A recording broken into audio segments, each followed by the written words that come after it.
Question 3 तो बहुत simple है. Question 3 says if A is an empty set, if A is an empty set, तो मुझे बताओ कि पावर सेट A की कितने वैल्यूज होंगी.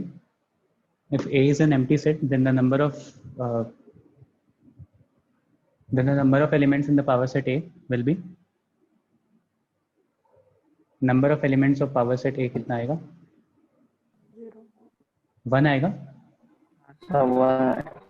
1 आएगा क्योंकि पावर सेट क्या होता है? Collection of all the subsets. तो इसका तो एक ही सेट पॉसिबल है, दैट इज पावर सेट के अंदर एक 5 आएगा. ठीक है. अगर power set of power set ए बोला तो कितना आएगा?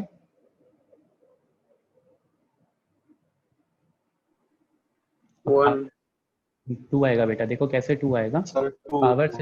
Power set of power set ए के अंदर 2 आएंगे. एक तो एलिमेंट 5 हो जाएगा या ये हो जाएगा, and second will be a null set. कैसे? देखो, now let's say this power set A को मैंने एक सी से बोल दिया. ठीक है, सी को बोल दिया. सेट को मैंने एक सी बोल दिया जिसका एक एलिमेंट इज 5. ठीक है. अब अगर एक एलिमेंट 5 है तो उसके पावर सेट में कितने एलिमेंट्स होंगे? 1. 2 एलिमेंट होगा. उसके भी पावर सेट पे नंबर ऑफ पावर 2 एलिमेंट्स होंगे ना. एक तो ये 5 हो गया और एक null set. Null set is a subset of every set, right. Power set में एक ये 5 वाला एलिमेंट वाला आ गया और एक और नल सेट आ जाएगा, तो दैट विल बी 2. सर दोनों भी 5 हो गए ना. बेटा ध्यान से सुनो, मेरे पास एक सेट ए था, सेट ए वाज 5. ठीक है. नंबर पावर सेट ए में क्या आ जाएगा? पावर सेट ऑफ ए में क्या आ जाएगा? एक ये आ जाएगा, एक एलिमेंट आ जाएगा, दैट इज दिस. हाँ समझा सर, मतलब पावर सेट पूरे ए में, सेट को एक. यस सर हाँ, समझा. पूरे सेट का एक सबसेट होगा. पावर सेट क्या होता है? Collection of all the subsets. Yes एक ही सबसेट है 5, तो इसको सी से डिनोट कर दिया. अब सी के अंदर एक एलिमेंट है, दैट इज दिस सेट ना. उसका भी अगर पावर सेट लोगे तो कितने एलिमेंट्स आ जाएंगे? 2 एलिमेंट्स आएंगे. एक तो ये वाला एक एलिमेंट और एक और 5 नल सेट. ठीक है. तो जितने भी ये हो गए, अगर 2 हो गया तो 2 हो गए. ठीक है. अगर 3 हो गए यही चीज पी पी पी ए, तो बेटा ध्यान से देखना कितना हो जाएगा. लेट्स से इसको मैंने सेट ई बोल दिया, तो basically number of elements of power set ई पूछ रहा है अब आपसे, तो कितना हो जाएगा? 4. कितना हो जाएगा? 4 हो जाएगा. वेरी गुड, 4 हो जाएगा. और अगर एक और पी पूछ लेता तो कितना हो जाता? 5. 8 हो जाता. तो जो आपसे पूछा है बेटा, कितने पी दिए हुए हैं? 1 2 3 4. तो पहले वाले के लिए तो 1 हो जाएगा, सेकंड वाले के लिए 2 टू द पावर करते रहो. Jyotsna, is this clear? Yes sir. ठीक है, इस तरह से कर सकते हो. सेकेंड क्वेश्चन में पूछा है, क्वेश्चन नंबर 2 मिसलेनियस का. The question is saying if assuming that there is no misprint in this question, ax is an element of x, ax is an element, this x is an element of natural number. मेरे पास एक set defined है इस तरह से. Waiting room में भी कोई है क्या? कोई तो नहीं है वेटिंग रूम में.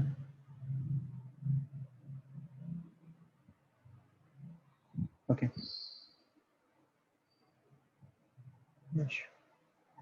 ठीक है. और उसके बाद फिर पूछा है देन सेट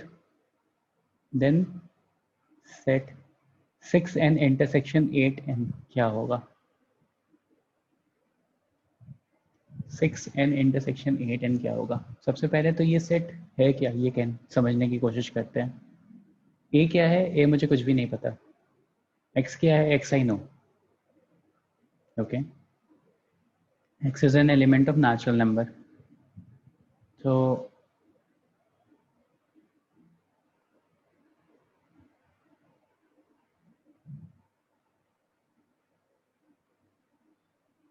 क्या कहना चाह रहा है? क्वेश्चन में कुछ मिसप्रिंट है क्या?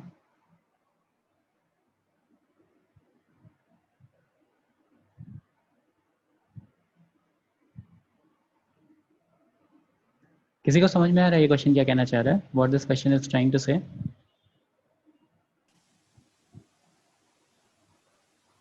No, sir.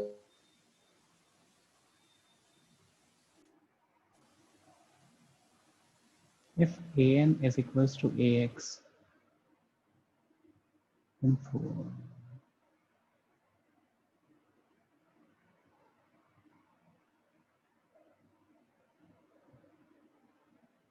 अच्छा समझ गया मैं। देखो 6n क्या हो जाएगा यहाँ पे, 6n विल बी 6 का multiple 6, 12, 18 dot dot dot, and 8n will be 8 का मल्टीपल 8, 16, 24 डॉट डॉट डॉट। अब इन दोनों का इंटरसेक्शन क्या होगा, तो गिवन ऑप्शंस में इंटरसेक्शन क्या होगा, 24 के मल्टीपल्स। 24 के मल्टीपल्स हो जाएंगे, तो 6n इंटरसेक्शन 8n का मतलब हो गया 24 के multiples. Jyotsna, the right answer will be 24n। Okay, sir. ठीक है, मतलब 24 के मल्टीपल्स हो जाएंगे, तो 24n 48n ये सब मल्टीपल्स होंगे। ओके, इसमें ऑप्शंस sir. आपका 24 और 48 दोनों Yes, दिया sir. हुआ है। 48 मत करना, 24 है। 24 करना। हाँ 24 करना। Okay, now starting with the chapter. Yes yes, I am just starting now. पुराने क्वेश्चंस कुछ डाउट्स थे तो वो डिस्कस कर रहा था। Okay, so the new chapter is determinants. Matrices and determinants है। First part is determinants, chapter 4 from book 1। Okay, अब ये चैप्टर क्या करता है, डिटर्मिनेंट्स होते क्या है बेसिकली। तो मेरे पास दो मैथमेटिशियंस थे, जो एक जर्मन मैथमेटिशियन था लेबिनिट्स करके, GW लेबिनिट्स। तो he was a very famous mathematician during late 1600 time पे। तो व्हाट ही डिड वाज कि उसने बहुत सारे, मतलब लेबिनिट्स थ्योरम, लेबिनिट्स सीरीज, आप इस तरह के बहुत सारे चीज़ें अपने इंजीनियरिंग प्रोग्राम में, इंजीनियरिंग कोर्स में पढ़ोगे आगे चल करके। तो लेबिनिट्स और Cramer, Cramer was another mathematician. ठीक है, ये 1750 में था। तो क्रैमर्स रूल करके बहुत जगह आप हाँ पढ़ोगे। सर। तो GW लेबिनिट्स और क्रैमर ने एक लीनियर इनइक्वेशन को सॉल्व करने का मेथड बनाया। लीनियर इनइक्वेशन नहीं, सॉरी, लीनियर इक्वेशन को सॉल्व करने का एक मेथड बनाया, and that value was known as determinants. That value was known as determinants.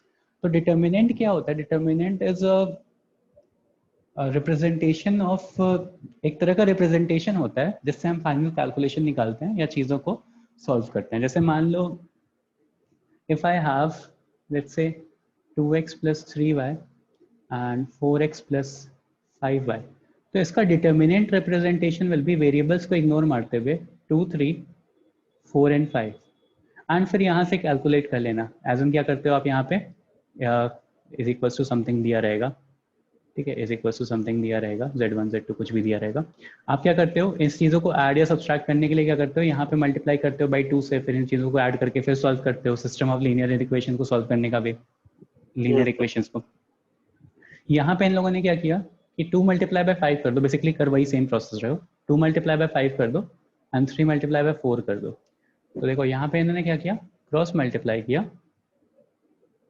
ठीक है, तो 2 into 5 minus 3 into 4, that is 3। इनका रिजल्टेंट 3 आएगा। अब कैसे आएगा ये तो एप्लीकेशन ऑफ डिटर्मिनेंट्स में पढ़ेंगे बाद में। मतलब प्रोसेस डिटर्मिनेंट को सॉल्व करने का कैसा हो जाता है, डिटर्मिनेंट को सॉल्व करने का process will be to multiply this minus this, multiply by this minus this. और ये एप्लीकेशन कैसे आता है, क्यों आएगा? क्या बेटा 3 क्यों आएगा, अच्छा सॉरी 10 माइनस 12 माइनस 2 आएगा, सो -2 आएगा। मैं यहाँ पे 15 सोच रहा था, सॉरी। ठीक है, तो -2 आएगा। एंड देखो अब ये जो सिस्टम ऑफ लीनियर इक्वेशंस है ना, इसको कैसे रिप्लेस किया, इससे पहले मैट्रिक्स डिटर्मिनेंट्स होता क्या और डिटर्मिनेंट्स को सॉल्व कैसे करते हैं वो जानना ज़्यादा जरूरी है। Once you will be starting, once you will get to know कि what are determinants and how to solve it, फिर हम फर्दर बात करेंगे इस चीज़ पे कि डिटर्मिनेंट कैसे रिप्लेस कर सकता है, या how did determinant replace system of linear equations, linear equations को सॉल्व करने के लिए कैसे, रिप्लेस करने के लिए कैसे काम आया, पहले डिटर्मिनेंट समझना जरूरी है। तो determinant is a representation of something in terms of rose and columns. किसी भी डेटा को रोज और कॉलम्स के टर्म्स में रिप्रेजेंट करना इज डिटर्मिनेंट। तो ये जो हॉरिजॉन्टल होता है इसको हम रो बोलते हैं, जो वर्टिकल होता है इसको हम कॉलम बोलते हैं, ठीक है। और रो और कॉलम का सिग्निफिकेंस होता है, रो और कॉलम का सिग्निफिकेंस होता है, एज एन अगर मैंने बोला कि रो 1 है, रो 2 है, रो 3 है, कॉलम 1 है, कॉलम 2 है, कॉलम 3 है, तो हर वेरिएबल को या हर नंबर को जो आप कहीं ना कहीं पे लिखते हो, everyone has a unique address, everyone has a unique address। जैसे मान लो यहाँ पे मैंने a लिखा, तो a का एड्रेस क्या हो जाएगा, a will be 1 and 1, first row first column, a row column, ARC, ठीक है। तो अगर मैंने A11 लिखा तो इससे मुझे ये समझ में आ रहा है कि किसी भी डिटर्मिनेंट में इसकी पोजीशन क्या है, first row and first column. If I am writing A32 तो third row second column, third row second column, A32 की पोजीशन ये है। तो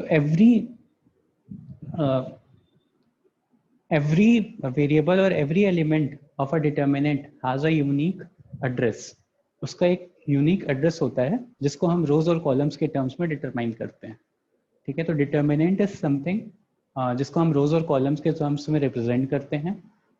रोज और कॉलम्स को कंस्ट्रक्ट करने के लिए कि लाइक बाउंड्री डिफाइन करने के लिए हम क्या करते हैं, साइड में दो एरो खींचते हैं, साइड में दो डैश लगाते हैं एंड इसके अंदर डेटा लिखते हैं सारा, ठीक है। जैसे 3 4 6 2 4 8 9 7 -2, ये डेटा हो गया। तो this data is known as this data in representation in terms of rows and column inside a big inside big two lines are known as determinants।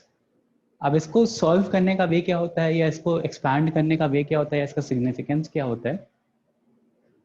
तो देखो सिग्निफिकेंस तो लेफ्ट हैंड साइड पे थोड़ा सा मैंने समझाने की कोशिश की है कि कैसे हम किसी डेटा को डिटर्मिनेंट के फॉर्म में लिखते हैं। सॉल्व करने का प्रोसेस देखते हैं, सॉल्व करने का प्रोसेस देखते हैं। सर हमें जो -2 मिला है वो क्या है? -2 मिला है, ये क्या है? अच्छा ये क्या है? ये रिजल्टेंट ऑफ दिस डिटर्मिनेंट है, इस डिटर्मिनेंट का रिजल्टेंट है। वही मैंने कहा ना कि अभी इसको यहाँ से रिलेट करूंगा एकदम लास्ट में, ठीक है। अभी फिलहाल हम डिटर्मिनेंट होता क्या है, उसको सॉल्व कैसे करते हैं, उसका रिजल्टेंट कैसे निकालते हैं, ये सब चीज़ें सीखते हैं। जब ये सब चीज़ें सीख जाएंगे फिर मैं इसको रिलेट करूंगा कि कैसे इसको रियल लाइफ से आप डील कर सकते हो या कैसे आप गिवन सॉल्यूशंस को डिटर्मिनेंट्स के थ्रू सॉल्व कर सकते हो और इजीली। ओके, तो अब देखो क्या होता है, जैसे लेट्स से आई हैव बहुत तरह के मेरे पास डिटर्मिनेंट्स होते हैं। तो डिटर्मिनेंट जो होता है मेरे पास दैट इज ऑफ हमेशा स्क्वायर फॉर्म में होता है, स्क्वायर फॉर्म में होता है। स्क्वायर फॉर्म में होने का मतलब या तो 2x2 का डिटर्मिनेंट होगा, 3x3 का होगा, यहाँ रो इनटू कॉलम की बात करता हूँ, रो इनटू कॉलम, या 4x4 का होगा। तो determinant is also in the form of square. 2x2 का डिटर्मिनेंट जैसे A B C और D। 3x3 का मतलब A1 A2 A3 B1 B2 B3, मतलब 3 रो 3 कॉलम, C1 C2 C3, इस तरह से। 4x4 मतलब समझ गए होगे, चार रो 4 कॉलम, तो इस तरह से। तो डिटर्मिनेंट हमेशा स्क्वायर फॉर्म में होता है। अब देखो 2D डिटर्मिनेंट को सॉल्व करने का हमारे सिलेबस में 2 और 3 डिटर्मिनेंट्स बस इतने हैं। इवन IIT के सिलेबस में भी 4 नहीं है, तो हमें 4 का कंसिडरेशन नहीं करना है। 4 को कैसे सॉल्व करना होता है we do not have to know, बस हमें 3 तक ही पढ़ना है। तो अब देखते हैं, अगर देखो ये 2x2 वाले डिटर्मिनेंट को सॉल्व करना है, if you have to solve 2x2 determinant, तो आप कैसे करोगे, a into d minus b into c, ये आ जाएगा इस डिटर्मिनेंट की वैल्यू। इसको बोलते हैं value of determinant, value of determinant. अगर इस मैट्रिक्स को सॉल्व करना है या इस डिटर्मिनेंट को सॉल्व करना है, तो इस डिटर्मिनेंट को सॉल्व करने के लिए देखो क्या करते हैं, इस डिटर्मिनेंट को सॉल्व करने के लिए, अच्छा चलो पहले वैल्यू ऑफ डिटर्मिनेंट 2 वाला सीखते हैं, ठीक है। 3 वाला अभी थोड़ा होल्ड करते हैं, let's put this on hold for for a time. तो मैं कुछ 2D रिप्रेजेंटेशन बता रहा हूँ, आप उसकी वैल्यू बताओ मेरे पास कितनी आएगी, फाइनल वैल्यू ऑफ डिटर्मिनेंट। या क्वेश्चन में ऐसे भी आ सकता है, इवैल्यूएट। इवैल्यूएट मतलब वैल्यू निकालो। 7, 9, -4, 3। आंसर चैट सेक्शन में लिखना।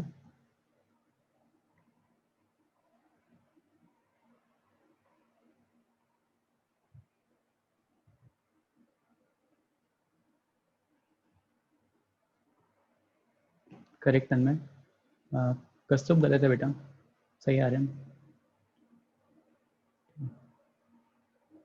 ठीक है, सबका ही सही आ रहा है, किसी का भी गलत नहीं आया बेटा except for कस्तूब।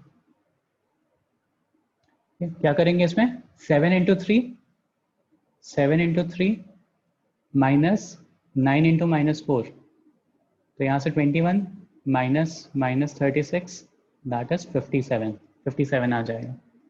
Okay, next evaluate. Next question is evaluate. बहुत सिंपल क्वेश्चन है। cos theta sin theta minus sin theta cos theta, cos theta sin theta minus sin theta cos theta. सही है, चलो सबका आंसर आ गया होगा। यहाँ से हो जाएगा cos square theta minus sin square theta, तो 1 आ जाएगा। cos square theta plus sin square theta 1 आ जाएगा। ठीक है, तो दिस इज 2D मतलब 2 डायमेंशनल डिटर्मिनेंट्स को कैसे सॉल्व करना है। 2 डायमेंशनल नहीं, 2 क्रॉस 2 डिटर्मिनेंट्स को कैसे सॉल्व करना है। Now next is 3 cross 3 determinant को सॉल्व करने के लिए। देखो 3 क्रॉस 3 को सॉल्व करने के लिए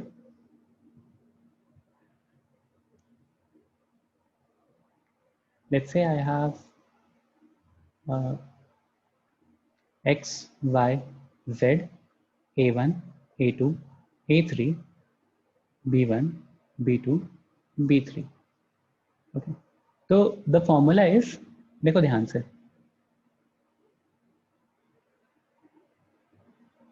ऐसे एक एरो बनाएंगे। ठीक है, ऐसे माइंड में एक इमेजिनरी लाइन बनाओगे और क्या करोगे, सबसे पहला इंटरसेक्शन कहाँ पे आ रहा है, दोनों लाइंस का x पे आ रहा है, तो x multiply by a2 × b3, a2 × b3 minus a3 × b2। Sir vectors में ऐसा किया था मैं। हाँ, आप लोगों ने क्रॉस प्रोडक्ट तो किया ही होगा। हाँ सर, वेक्टर। हाँ बस वही क्रॉस प्रोडक्ट की, प्लस माइनस बस बस बस बस बस बस बस बस वही। ठीक है, फिर यहाँ पे करोगे तो माइनस आ जाएगा, माइनस y, फिर y के लिए करोगे तो a1 × b3 minus a3 × b1, a1 × b3 minus a3 × b1। ठीक है, कुछ जुलाई बैच वाले भी स्टूडेंट्स होंगे तो उनके लिए बता रहा हूँ। देखो x के साथ करोगे तो प्लस, फिर नेक्स्ट वाले के साथ करोगे माइनस, फिर नेक्स्ट वाले के साथ करोगे z, प्लस आएगा। तो ऑल्टरनेट प्लस माइनस करना है आपको, और z के साथ जब इंटरसेक्शन लाइन बनाओगे तो a1 × b2 minus a2 × b1। तो देखो आप लोगों को एक एप्लीकेशन ऑलरेडी इसका पता है डिटर्मिनेंट का, that is vectors, cross product में यूज होता है। तो इस तरह से डिटर्मिनेंट बहुत जगह यूज होता है। ठीक है, देखो फिर से क्या किया है मैंने, 3D मैट्रिक्स को सॉल्व करने के लिए, 3D डिटर्मिनेंट को सॉल्व करने के लिए डॉटेड लाइन बनाएंगे। x पे इंटरसेक्शन आया तो x multiply by a2 × b3 minus a3 × b2। Next intersection बनाओगे तो y पे इंटरसेक्शन आएगा, minus y a1 × b3 minus a3 × b1। फिर z पे इंटरसेक्शन बनाओगे a1 × b2 minus b2 × a1, ये z प्लस साइन के साथ रहेगा। आप लोगों ने वेक्टर प्रोडक्ट ऑलरेडी सॉल्व कर रखा होगा। ठीक है, तो this is just that thing. अब इसका वैल्यू ऑफ डिटर्मिनेंट निकालो, कुछ क्वेश्चंस दे रहा हूँ। क्वेश्चन इज, अच्छा चलो ठीक है, क्वेश्चन करो। Question is 3 - 4 5, 3 - 4 5, 1 1 -2, 2 3 -1।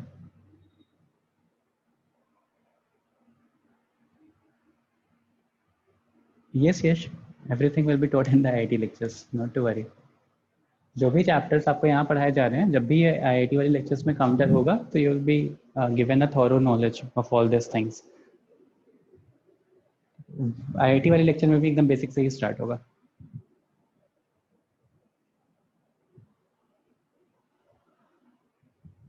3 minus 4 5 1 1 minus 2 2 3 minus 1. Find the value of determinant. Yeah, evaluate this determinant.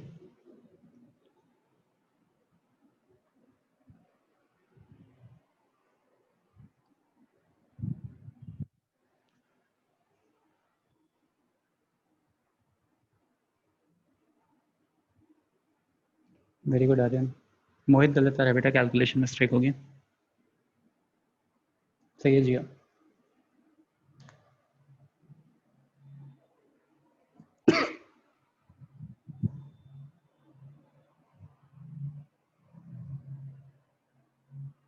Sharvar again same calculation mistake होगी बेटा.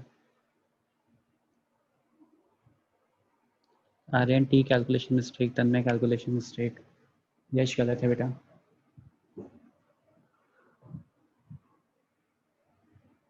सोहम गलत है. कैसे करेंगे? सबसे पहले 3 लिखने के बाद 1 इंटू -1 -2 इंटू 3. सारी चीज़ें सही से लिखो पहले, अभी ओरली करने की ज़रूरत नहीं है. फिर -4 मल्टीप्लाई बाय 1 इंटू -1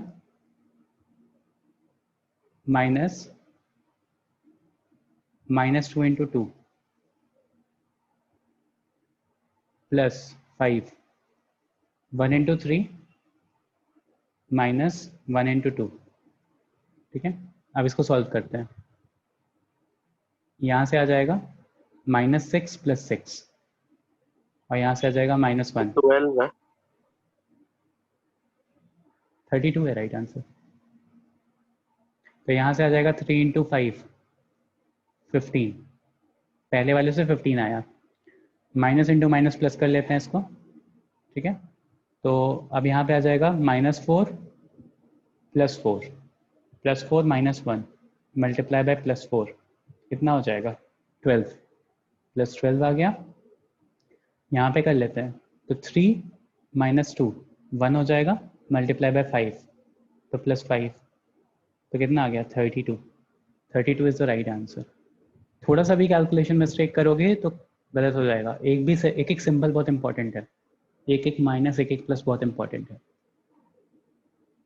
ठीक है, एक और क्वेश्चन कर रहा हूँ. Everyone knows iota right? Everyone knows iota. Is there anyone जो आयोटा नहीं जानता? Yes, sir. Is there anyone जो आयोटा नहीं जानता? प्लीज रेज योर हैंड, क्योंकि फिर मैं ये क्वेश्चन नहीं करवा पाऊंगा. Everyone is aware about iota. All the new students. Kalyani आपको पता है ना? Yes. ओके, तो इफ एवरीवन नोज आयोटा तो try and simplify this question. Next question. यहाँ का आंसर 32 आया था. ठीक है,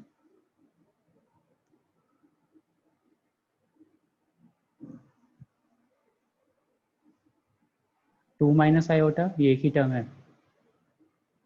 3 and -1 3 2 minus iota 0 2 -1 and 2 minus iota. इस डिटर्मिनेंट की वैल्यू निकालो. 2 minus iota 3 -1 3 2 minus iota 0 2 -1 2 minus iota. Sir हाँ बेटा. सर लास्ट वाले का 1 मिनट आप पेज दिखाओ सर. हाँ श्योर.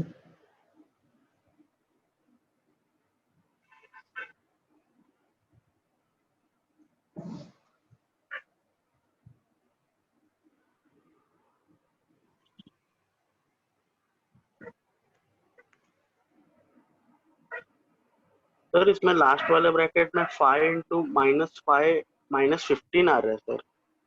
बेटा 5 का लोगे अगर तो क्या हो जाएगा? 1 इंटू 3 -1 इंटू 2 तो 3 - 2 1 हो जाएगा ना?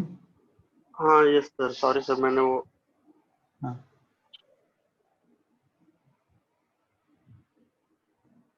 ये करो.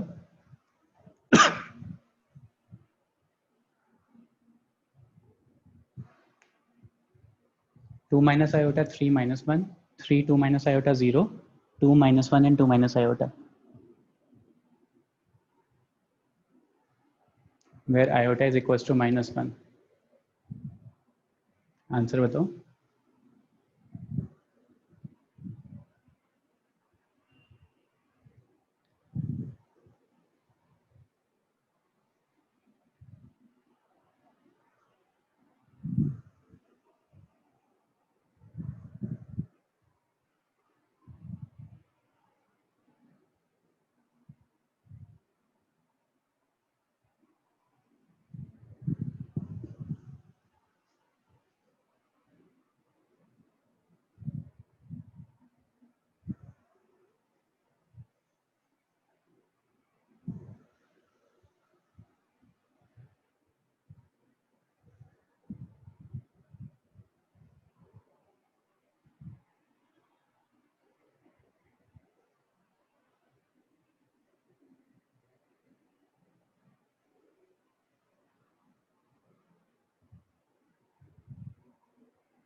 सही है तुम बोली।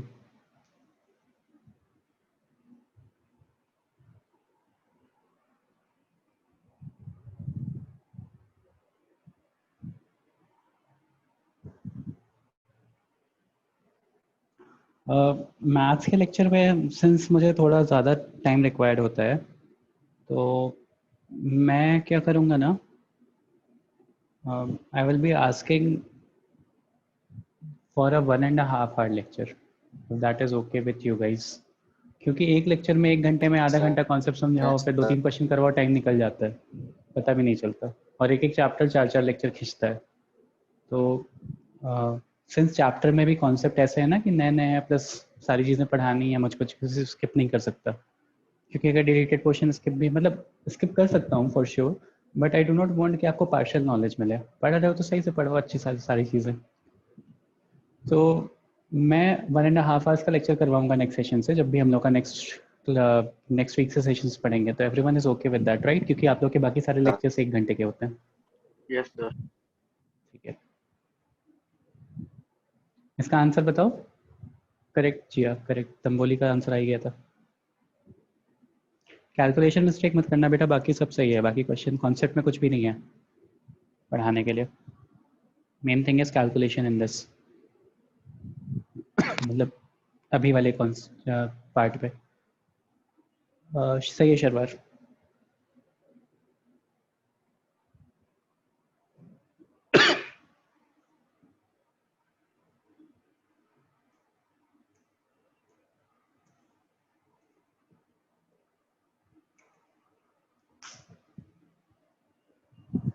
मोहित, वही कैलकुलेशन मिस्टेक होगी बेटा। यश सही है। Okay, so right answer is -9 -4 iota. देखते हैं कैसे करना है। यहाँ के अराउंड एक्सपांड करोगे तो 2 minus iota multiply by 2 minus iota का होल स्क्वायर, और 0 -0 इंटू समथिंग करोगे तो 0 ही हो जाएगा, तो उसको रहने दो। ठीक है, next -3 minus into 3 multiply by 3 into 2 minus iota, तो 6 -3 आयोटा लिख दिया।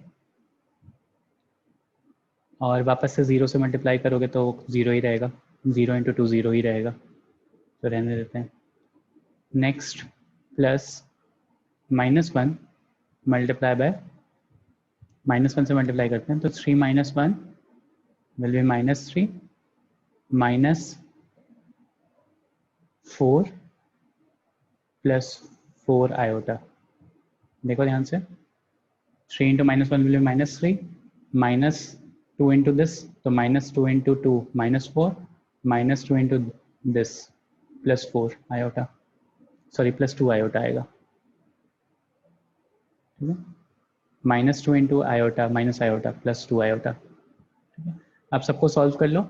Upon simplification you will be seeing that 2 minus iota का होल क्यूब लिखा हुआ है यहाँ पे। ठीक है, यहाँ पे क्या दिया हुआ है, -18 +9 आयोटा, यहाँ से आएगा -3 -4 -7 आ जाएगा, -7 इंटू 7 +7 और -2 आयोटा। और यहाँ का सिंप्लीफिकेशन करो, कितना आ रहा है फाइनली, 2 माइनस आयोटा का whole cube this will be a cube minus 3 2 का स्क्वायर 12 आयोटा, ठीक है, प्लस 3 इंटू बी का square iota square 6 plus 6 iota square, ठीक है, sir 10 minus 5 minus iota cube. तो यहाँ से सिंप्लीफिकेशन करोगे तो यहाँ से आ जाएगा, देख लो, -4 आयोटा माइनस 9, ये आ रहा है फाइनल आंसर।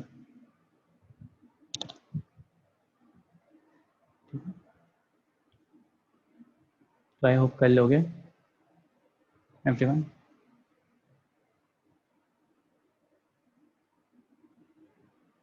एक और क्वेश्चन कर लो, फाइनल क्वेश्चन फॉर दिस। नहीं छोड़ो, क्वेश्चन छोड़ो।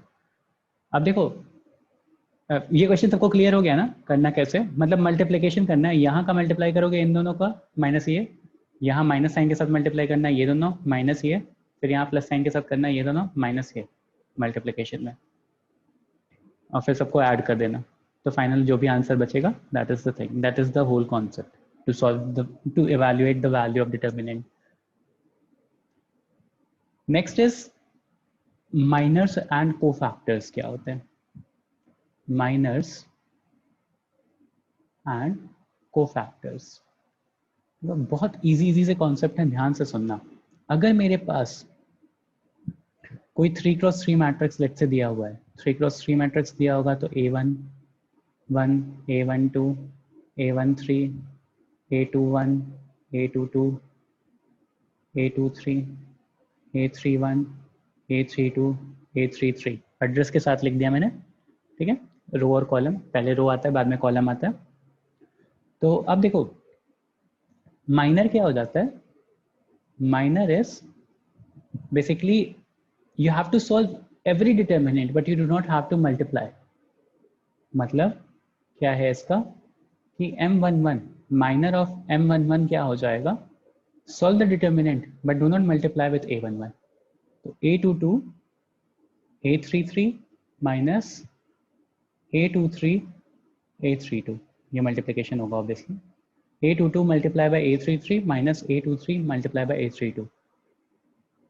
देखो अब ध्यान से एक और चीज देखो, minor of let's say A22 क्या होगा, ठीक है, लाइक माइनर ऑफ M22 क्या होगा, तो M22 पे इंटरसेक्शन बन रहा है तो क्या बच रहा है A11, ये वाली लाइन मिटा देते हैं येलो वाली, कॉलम क्या है बेटा, क्या पूरे रो और कॉलम से मल्टीप्लाई कर, माइनर आपको निकालना होता है। अब ध्यान से सुनो पहले, मैं समझ जाओगे अभी क्या होगा।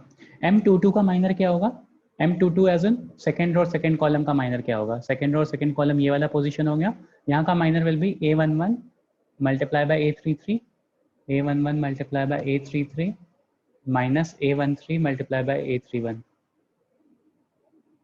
A31। वैसे ही मान लो मैंने M23 का माइनर पूछ लिया, M23 का माइनर क्या हो जाएगा, M2 second row third column, ये वाली पोजीशन हो गई, यहाँ का माइनर क्या हो जाएगा, यहाँ का minor will be A11 multiply by A32, A11 multiply by A32 minus A12 multiply by A31, A12 multiply by A31। Basically minors में आप क्या कर रहे होते हो, आप डिटर्मिनेंट की वैल्यू ही निकाल रहे होते हो, बस जिस रो और जिस कॉलम में वो वेरिएबल होता है ना, जिसका माइनर आपको निकालना है उसको एलिमिनेट कर दो, उसको सीन से हटा दो। जैसे सेकेंड रो और थर्ड कॉलम का आपको माइनर निकालना था, सेकेंड रो और थर्ड कॉलम का माइनर निकालना था, तो इसको हटा दिया, तो मेरे पास जो डिटर्मिनेंट बचा, डिटर्मिनेंट क्या बचा, A11 A12 और A31 A32, यही बचा ना। तो इसकी वैल्यू निकाल लो, इस डिटर्मिनेंट की वैल्यू निकाल लो। माइनर का मतलब हो गया कि जो भी आपको रो और कॉलम मेंशन्ड है उस रो और उस कॉलम को एलिमिनेट कर दो and find the value of the determinant and find the value of the 2D determinant जो भी बचा हुआ है मेरे पास। तो जिस कॉलम और जिस रो का मेंशन्ड है यहाँ पे सेकेंड रो और थर्ड कॉलम, उसको एलिमिनेट कर दिया और जो भी डिटर्मिनेंट बचा उसकी वैल्यू निकाल दी, A11 into A32 minus A12 into A31। जैसे यहाँ सेकंड रो और सेकंड कॉलम मेंशन था, सेकंड रो और सेकंड कॉलम को हटा दो, डिटर्मिनेंट क्या बचा, A11 into A33 minus A13 into A31। Concept समझ में आया माइनर क्या होता है? यस हाँ अभी पूछो, क्या डाउट पूछ रहे थे बेटा उस टाइम? सर कुछ नहीं बोल। अच्छा यही बोल रहे थे, ठीक है। तो ये हो गया मेरे पास माइनर, ठीक है। माइनर इज जो भी मेरे पास रो और कॉलम दिए हैं उसको एलिमिनेट करके, जिस भी पोजीशन का निकालना होगा मुझे उसको एलिमिनेट करके जो भी डिटर्मिनेंट बच रहा है उसकी वैल्यू निकाल देना।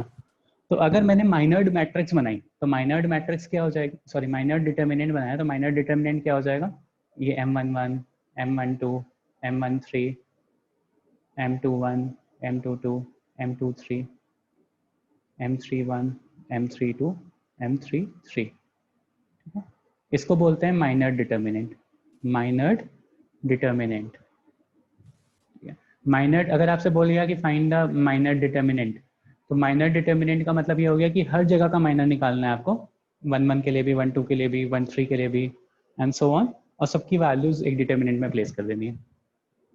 अगर आपसे कुछ स्पेसिफिक पूछता है कि M22 का माइनर बताओ या M32 का माइनर बताओ, तो अकॉर्डिंगली वो रो और वो कॉलम एलिमिनेट करके वैल्यू निकाल देना। कॉन्सेप्ट क्लियर हुआ? Yes sir. Yes, sir. अब को फैक्टर क्या होता है? Cofactor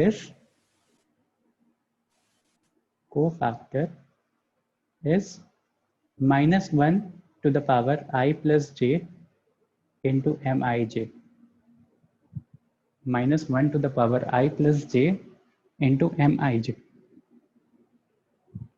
where I represents row and j represents column, where I represents row and j represents column। Basically क्या हो रहा है ना, माइनर जो हमने निकाला है उसी में -1 का मल्टीप्लिकेशन या तो हो रहा है या तो नहीं हो रहा है। जैसे फॉर एग्जांपल अगर मैंने M11 लिया, तो M11 में क्या हो जाएगा, I to the power 1 plus 1, जो कि क्या हो जाएगा, -1 का स्क्वायर। तो -1 का स्क्वायर कितना हो जाएगा, वही रहेगा, 1 ही रहेगा। M11 हो गया, M11 ही हो गया, ये I plus j किया ना, ठीक है। तो माइनर का मतलब समझ में आ गया। कोफैक्टर क्या होता है, उसी में -1 का मल्टीप्लिकेशन हो भी सकता है, नहीं भी हो सकता है, depending upon the value of कौन सा रो और कौन से कॉलम का माइनर निकाल रहे हैं। तो अगर I plus j, if I plus j is odd, if I plus j is odd, मतलब रो और कॉलम का एडिशन अगर ऑड आ रहा है तो माइनस से मल्टीप्लाई हो जाएगा माइनर में, -1 से मल्टीप्लिकेशन हो जाएगा माइनर में। If I plus j is even, तो को फैक्टर और माइनर एक ही हो जाएंगे। फिर से सुनो, if I plus j is even, तो माइनर और को फैक्टर सेम हो जाएंगे। कैसे सेम हो जाएंगे, जैसे देखो को फैक्टर निकाला ना I और j के लिए, अगर I और j का सम इवन आ रहा है तो -1 टू द पावर इवन हो जाएगा, that will be minus sign replace हो जाएगा, तो बेसिकली m ऑफ जो भी लिखा हुआ है वही आ जाएगा। तो if I plus j is even, तो minor and cofactor are same. If I plus j is odd, तो माइनर और minor cofactor is minus times of minor, cofactor is -1 times of minor. ये concept भी clear हो गया होगा। तो अगर मैंने, मुझे ध्यान से देखो, अगर मेरे पास कोई मैट्रिक्स है तो this is -1 1, this is -1 2, this is -1 3, 2 1, 2 2, 2 3, 3 1, 3 2, 3 3। अगर ध्यान से देखो तो ये जो 4 पोजीशन मैंने सर्कल की है, this this this and this, ये 4 पोजीशन ही ऐसी है जहां पे I plus j आपका ऑड आ रहा है।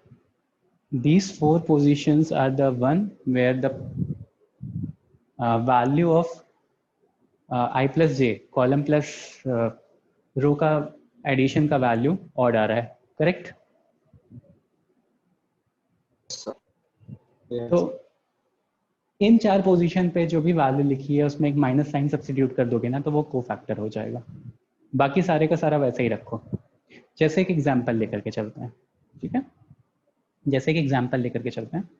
Let's say the question is 1 4 5 -2 -1 9 7 6 4। ये मेरे पास 7 6 2 6 4 कर लेते, कैलकुलेशन की आउट ऑफ करनी, ठीक है। Let's say I have this determinant. हाँ जी, एक बेटा एक बार अनम्यूट करके बोलो, माइनस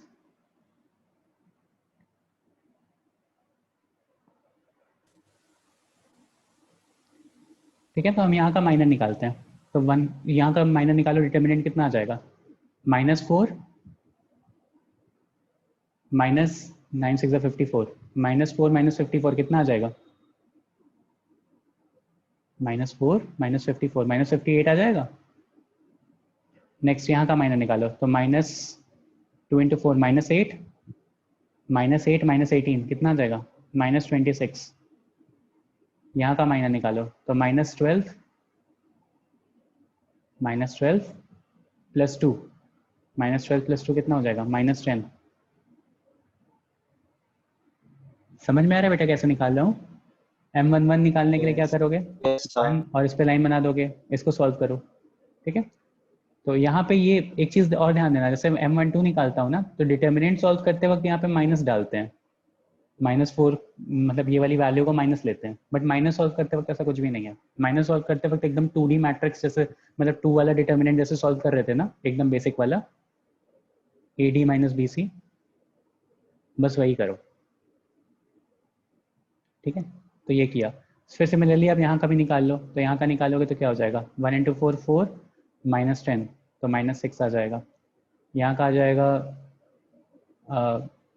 1 × 4 माइनस, सॉरी यहाँ का आ जाएगा, ये और ये करोगे ना, 4 × 4 16 16 - 30 -14 16 - 30, हाँ -14 आ जाएगा। यहाँ का -6 आ जाएगा।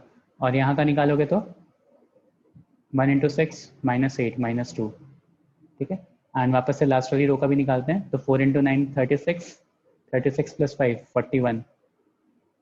फिर यहाँ का निकालो, तो 1 × 9 + 10 19। और फिर लास्ट वाले का निकालो, तो -1 + 8 7, ठीक है। ये मेरे पास माइनर हो गया, दिस इज। सर। हाँ बेटा। हाँ, अब आवाज आ रहा है। हाँ अब आवाज आ रहा है। हाँ सर, मैं बोल रही थी कि माइनर्स में सिर्फ 3 ऑर्डर का डिटर्मिनेंट ही फाइंड आउट कर सकते हैं। नहीं, मैं 1 के लिए भी बताऊंगा अभी, मतलब 2 ऑर्डर का भी निकाल सकते हैं। Okay sir. मतलब 2 और 3 का ही आपके सिलेबस में है, उससे ज़्यादा का नहीं है, ओके सर। ठीक है। तो ये हो गए मेरे माइनर्स।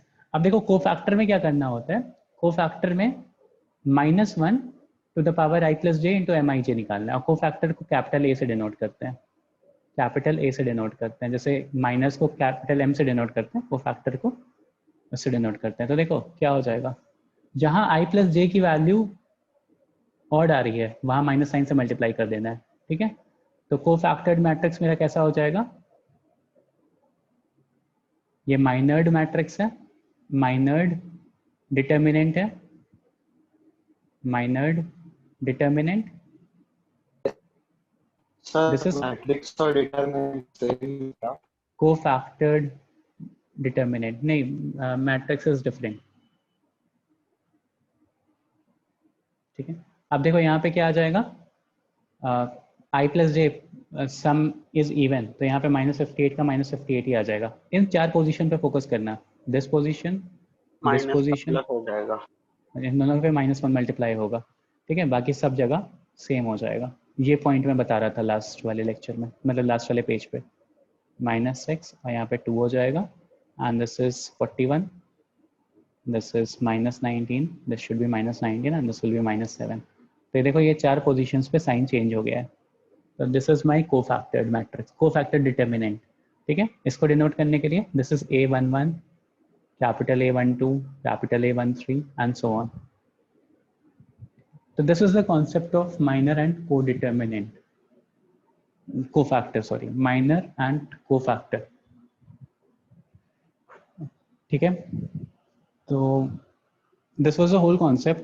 अब लॉजिकली बताना ठीक है, जो चीज़ जो मैंने डेफिनेशन माइनस की बताई थी, माइनस की मैंने क्या डेफिनेशन बताई थी कि जिस रो और कॉलम के लिए माइनर निकाल रहे होगे या जिस पोजीशन के लिए निकाल रहे होगे वो पर्टिकुलर रो और वो पर्टिकुलर कॉलम को एलिमिनेट करके डिटर्मिनेंट की वैल्यू निकाल देना, यही बताया था ना मैंने डेफिनेशन में। तो अब इस चीज़ को ध्यान में रखते हुए मुझे बताओ कि let's say I have determinant A, B, C and D, तो what will be the minor of M11 for this thing? First position, first row, first column के लिए minor क्या होगा? D. D, correct. ठीक है, डेफिनेशन इज सेम कि जो भी रो और कॉलम की बात कर रहे हैं उसको एलिमिनेट करके डिटर्मिनेंट की वैल्यू बताओ, तो एक ही वैल्यू ही बच रही है D, उसमें कैलकुलेट क्या करना, that will be the minor. M12 के लिए बताओगे तो क्या हो जाएगा?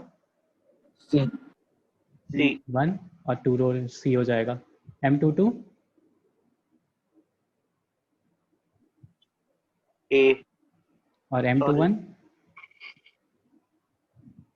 सेकेंड रो को और फर्स्ट कॉलम को एलिमिनेट करो तो B हो जाएगा। ठीक है, अब अगर कोई कोफैक्टर निकालूंगा तो A11 का कोफैक्टर क्या हो जाएगा?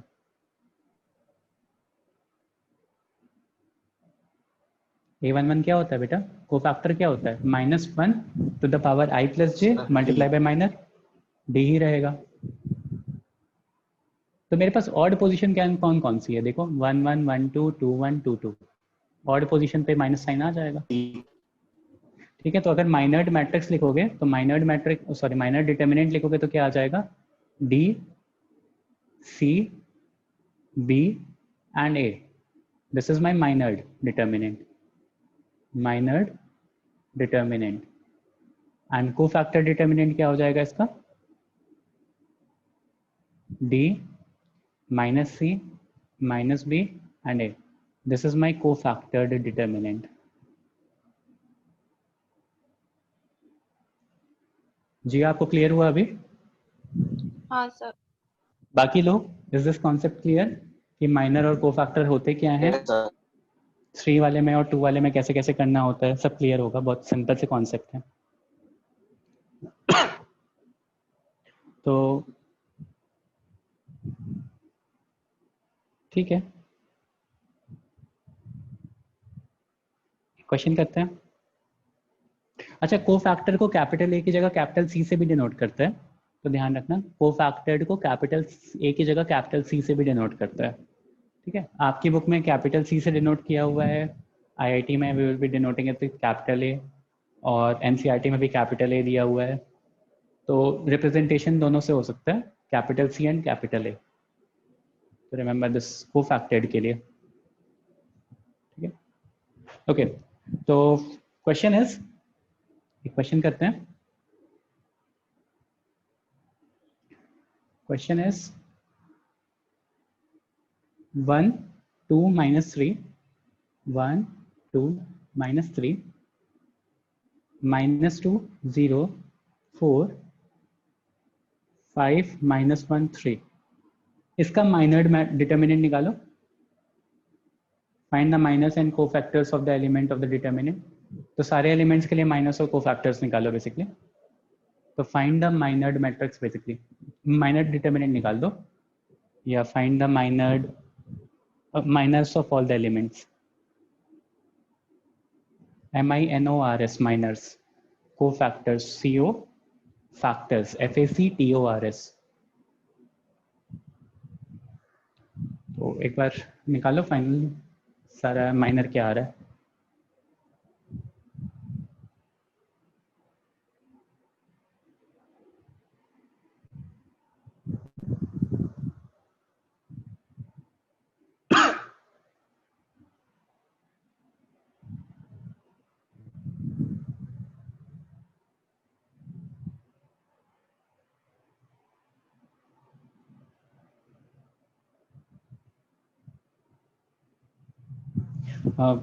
अगर आप लोगों ने बहुत डिटेल में आईटी के क्वेश्चंस लगाए होंगे तो आप लोगों ने देखा होगा कई जगह जैसे लॉग के क्वेश्चंस इनिशियली पूछे रहते थे, मतलब जैसे क्वाड्रेटिक लगा रहे हो तो लॉग का पार्ट आ जाता था कई बार, तो आप लोगों ने जब तक लॉग नहीं पढ़ा था आप आंसर नहीं कर पाते थे। शायद आप लोगों ने 1-2 जगह डिटर्मिनेंट के क्वेश्चन भी देखे होंगे जिसको आपको बताया गया होगा कि छोड़ दो अभी बाद में सॉल्व किया जाएगा। Yes. Have you guys seen those questions? अब वो क्वेश्चन अटेम्प्ट कर सकते हो, क्योंकि बेसिकली डिटर्मिनेंट के क्वेश्चन में क्या करना होगा, डिटर्मिनेंट को सॉल्व करके वैल्यू निकालनी होगी, फिर आगे सिंप्लीफाई करना होगा। तो जो क्वेश्चंस आप लोगों ने आईआईटी में छोड़ दिए थे वो आप रीअटेम्प्ट कर लेना, हो जाएंगे। कुछ प्रॉपर्टीज बताऊंगा तो डिटर्मिनेंट की वैल्यू निकालना और आसान हो जाएगा, मतलब एज एन की बताऊंगा अभी बाद में, नेक्स्ट सेशन में। वो इसका वैल्यू निकालो, माइनस एंड कोफैक्टर्स वाला।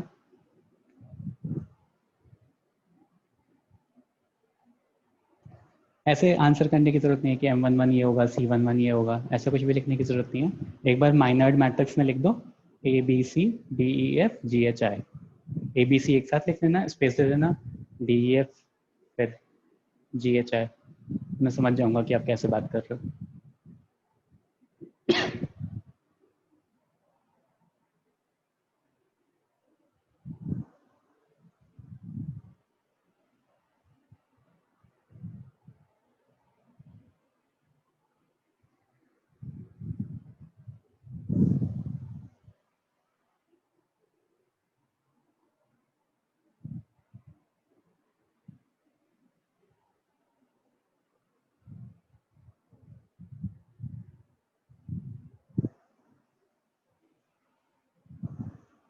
Four minus 26, 18 minus 11, 8 minus 2, 4। Correct है तुम बोली। ये माइनर निकाल दिया, डिटर्मिनेंट का को फैक्टर के लिए आपको पता है क्या करना होगा, ठीक है।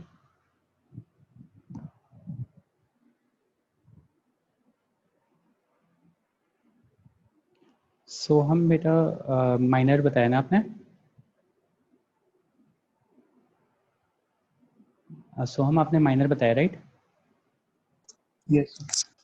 सोहम M12 गलत है, M13 गलत है, M21 गलत है, M22 गलत है और M32 गलत है। RMP तीनों गलत है बेटा।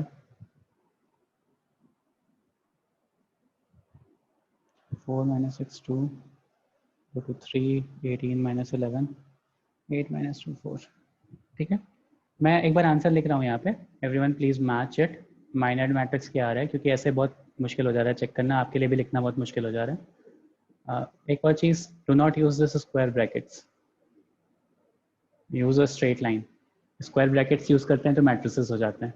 This is determinant.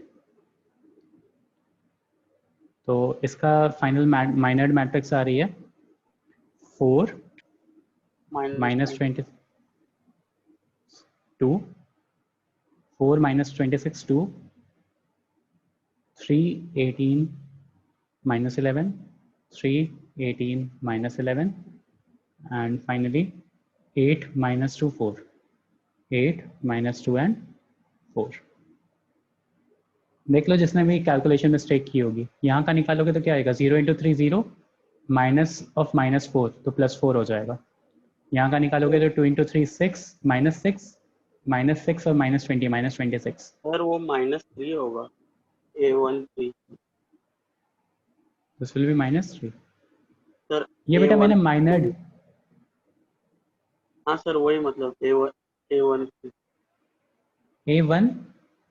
3 सर, मतलब सर वो टॉप कॉर्नर का राइट साइड का ये की 2 तरफ। है, हाँ सर। ये 2 ही रहेगा बेटा, निकाल देते हैं ना, यहाँ का निकाल रहे हो ना, तो हाँ -2 into -1 2, हाँ और -5।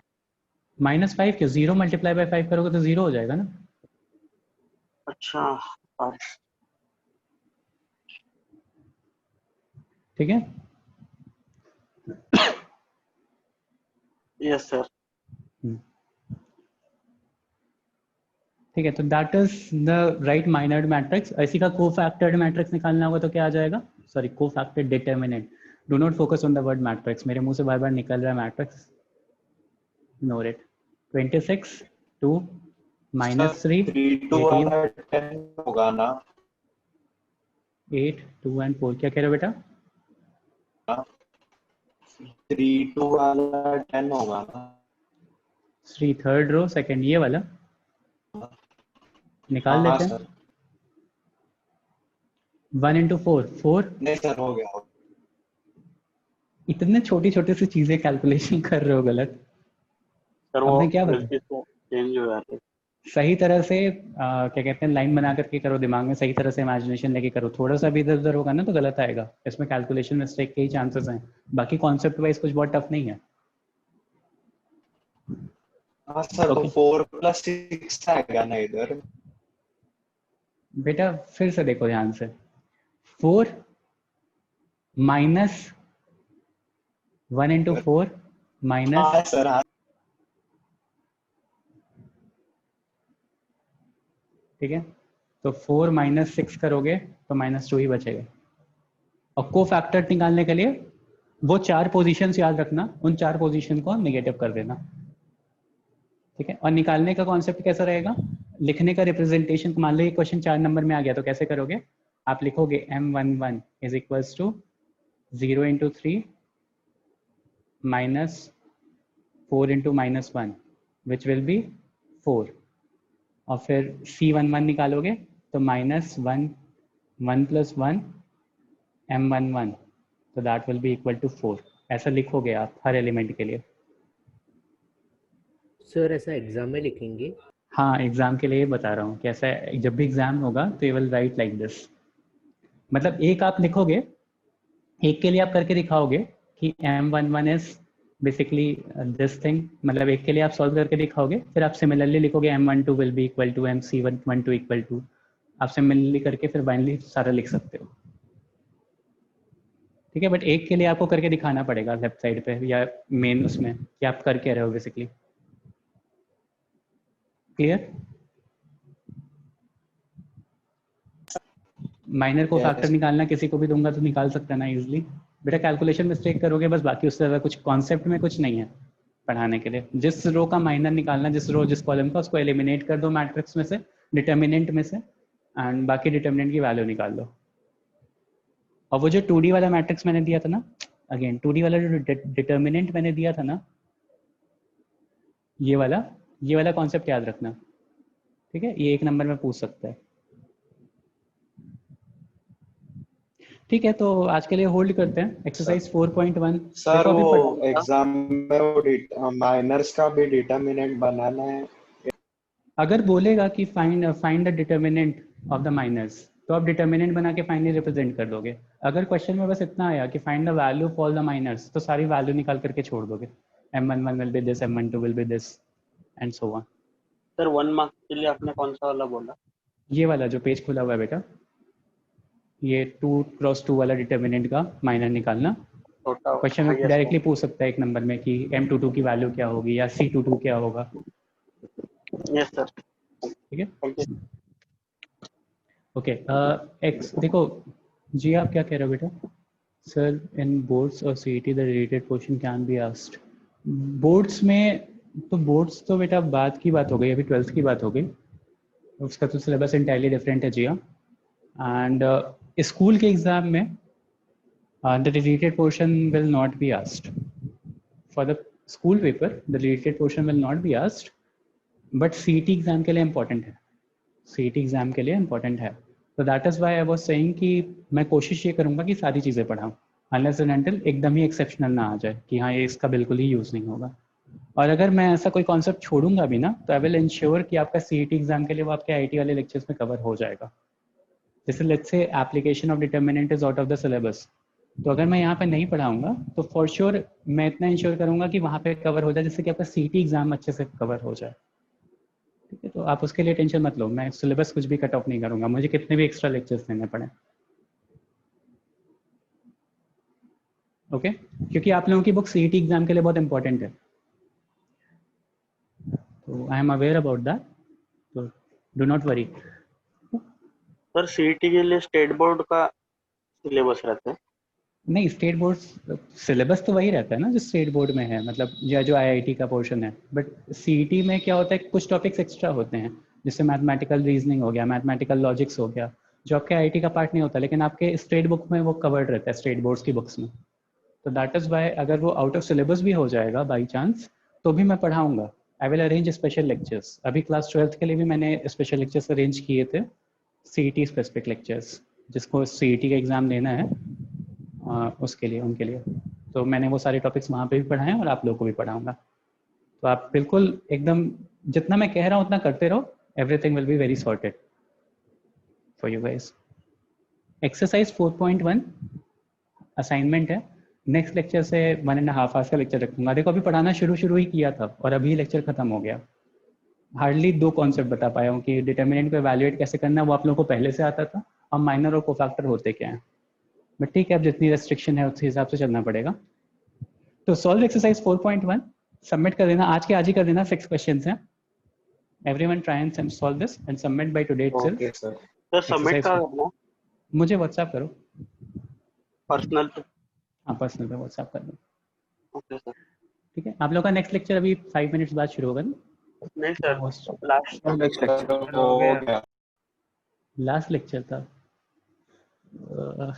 लेकिन अगर प्रॉपर्टीज शुरू करूंगा तो एक लेक्चर में कंप्लीट नहीं हो पाएगा। चलो छोड़ो, नेक्स्ट सेशन से ही देखते हैं। ठीक है, मैं नेक्स्ट सेशन में 1.5 आवर्स का लेक्चर करवा दूंगा। Okay sir, thank you sir, bye sir. चलो, thank you everyone, bye bye sir, thank you. Bye.